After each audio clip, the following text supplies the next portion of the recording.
ancient truth for the modern week. From the dusty roads of the first century to the high-speed life of the 21st, we're stripping away the tradition to find the heart of the story. I'm your host, Joe, and this is Monday to Sunday. Peter went back to fishing. After everything, 3 years following Jesus, walking on water, being told he was the rock the church would be built on, swearing he would never deny him, and then doing it 3 times in one night, Peter went back to fishing. Like none of it had happened. I want you to feel the weight of that for a second. Because to understand John 21, you have to understand what was burning in Peter's head when this story opens. And what was burning in his head was a fire. A literal fire. In a literal courtyard. The night Jesus was arrested. It was cold that night, and Peter was warming his hands. He had followed the crowd to the high priest's house. He didn't go inside. He wasn't brave enough to do that.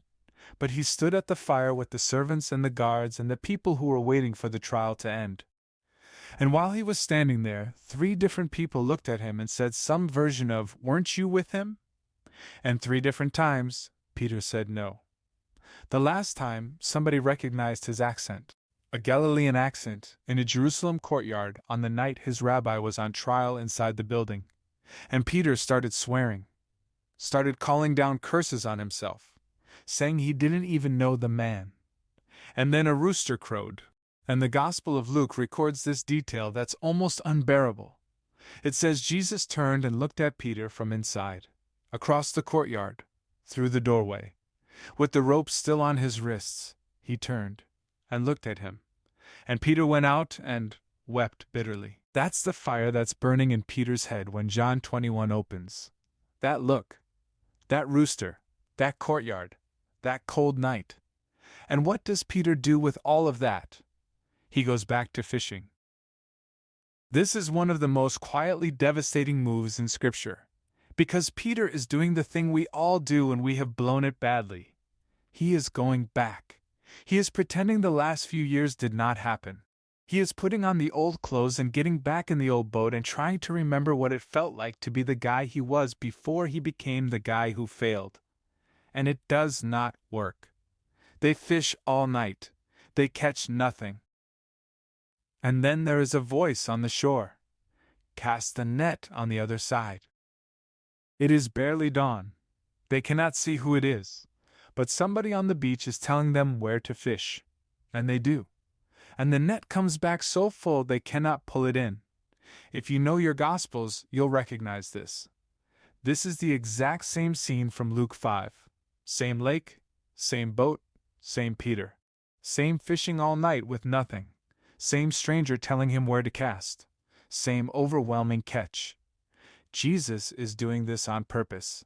He's not just feeding them breakfast. He's recalling Peter to the moment he was originally called. He's saying, "Remember the day this started? Remember when you first met me? I'm here. I'm doing it again. Nothing has changed about who I am, and nothing has changed about who you are to me." And then John looks at Peter and says, "It is the Lord." And Peter does the most Peter thing ever recorded. He does not wait for the boat. He puts his clothes on, which is its own little detail to sit with, that he wants to be dressed when he meets Jesus again, and he jumps in the water and swims to shore. And what he finds on the beach is breakfast. There is a fire going. There is bread. There is fish already cooking. Jesus is doing what Jesus does, which is feeding people. He is not standing there with arms crossed. He is not waiting for an apology. He is not running through the list of what Peter did wrong. He is just cooking. And I want you to notice the detail about the fire, because the last time Peter stood by a fire, he denied Jesus 3 times.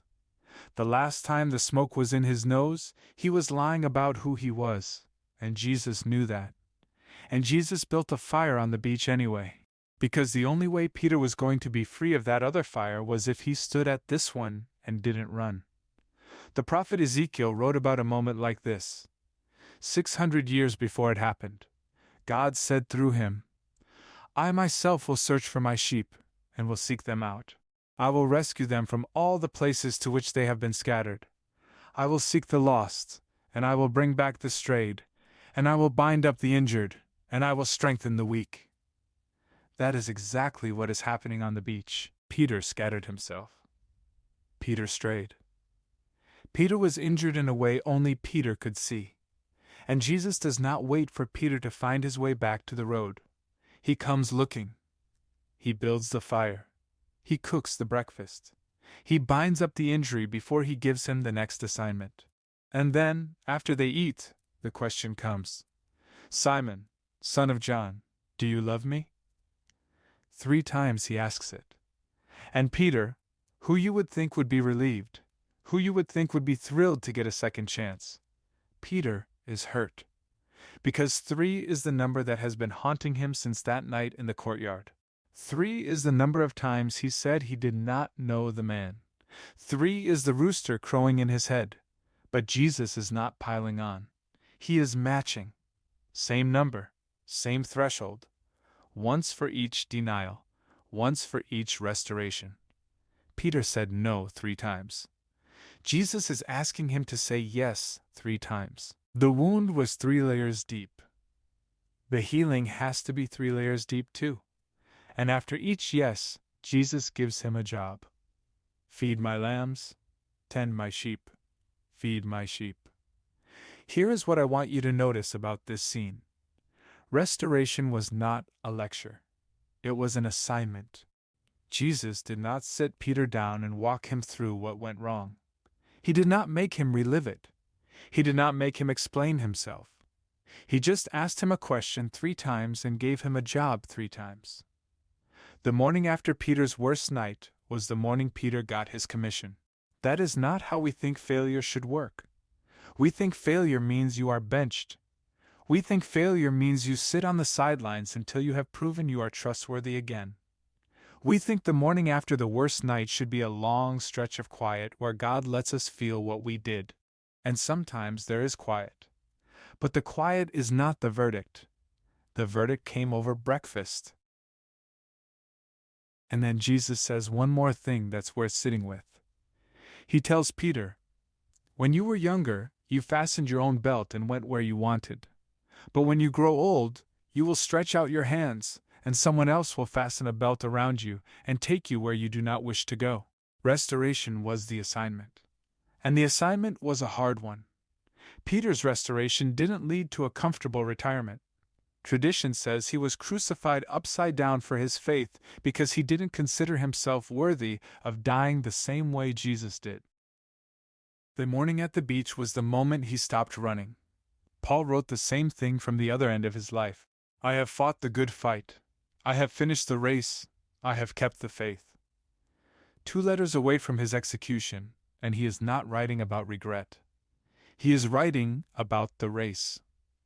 Both of those men started as the worst version of themselves. Peter denied him. Paul hunted his people, and both of them ended their lives saying the same thing in different words. I got the assignment. I ran it. I'm done. That is the thread that runs through the church for the next 2,000 years. Not heroes. Failures who got breakfast. So if you are in the morning after right now, and you know what I mean, you know which morning. Listen to me.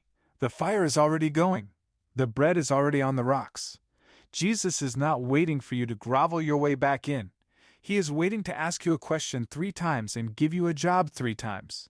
The worst night of your life does not disqualify you from the next morning. It might be the thing that prepares you for it. I'm Joe, and this has been Monday to Sunday. Thanks for walking this road with me. Now take this truth into your week, and I'll see you on the next chapter.